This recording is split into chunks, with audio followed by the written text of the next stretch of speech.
So, Maslow, interesting guy, way back in the day. He came up with this thing called the Maslow's hierarchy of needs. I'm sure you've all seen it. And it looks at what humans need to have a fulfilling happiness in their life. And it starts with base needs, like food and shelter and clothing. And as human beings satisfy greater needs, they sort of move up of this pyramid. And the goal is to sort of be self-actualized, right? Figure out why you're on this planet, what you're meant to do, and be really aware of what you're good at and what you're not good at, and really be self-actualized. And it's that sort of according to Maslow, where people need to be. This gentleman, Chip Connolly, writes a book called Peak. And the book's about how great companies get their mojo from Maslow. And he interviews companies like Southwest and Google, and what he realizes is that great companies don't focus on the bottom needs of their employees. They focus on the top needs of their employees, and they sort of work their way down, and that's really what's differentiated them.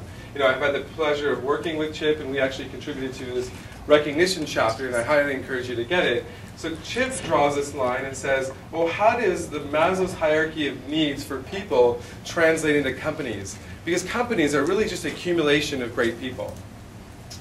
And he ties each of these 5 needs that Maslow identified, and he says, you know, your base needs are taken care of by things like salary and the occasional reward, right? And you know, we're a big fan in the rewards and recognition space of salary and cash compensation. You know, we believe that 99% of everyone's cash compensation, you know, should be in cash, but with 1% of a recognition budget, you can do so much more to engage your employees and get higher performance and fill a higher need.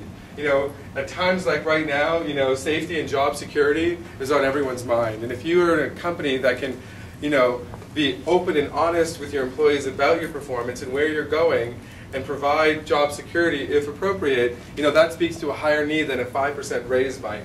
You start to move up in the pyramid, and the sense of belonging, you know, whether it's a church group or a sports group or your own family, you know, as a person, those are higher needs that are fulfilled for you. Well, in a company, it's its culture, right? It's what the company stands for, its vision, its purpose, right? The people that are your peers and who you work with.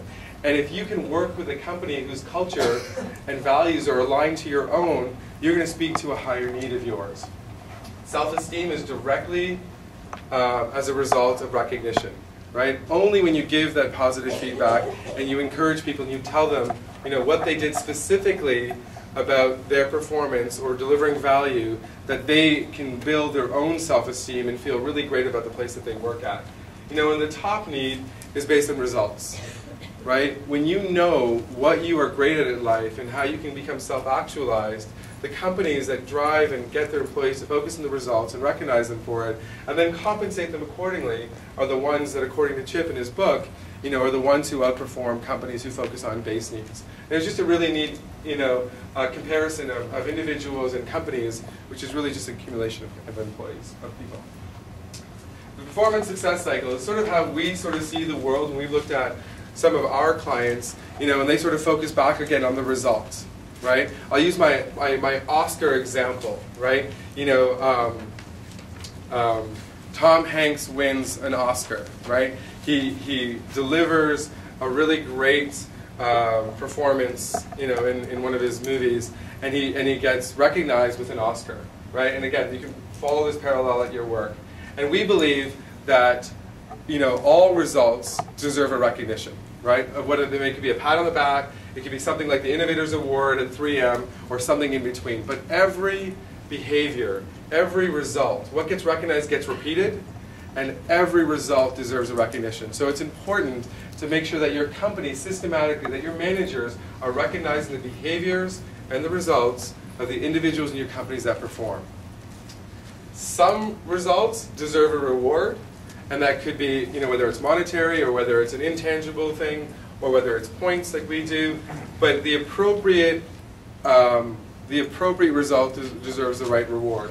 And on the back end, you know, it's all about, you know, if it is something that they can choose or redeem for, pick something that they really want, right? You know, it can't be a sweatshirt that marketing thinks is a good idea, or something that, you know, came out of inventory, or a grandfather clock that just really doesn't get anybody excited. and then get it to them as quickly as possible, right? It's all about the instant gratification. And the faster that you can spin, the performance success cycle, the more likely it is that your organization is going to create results, build that culture of recognition, get your team engaged and performing.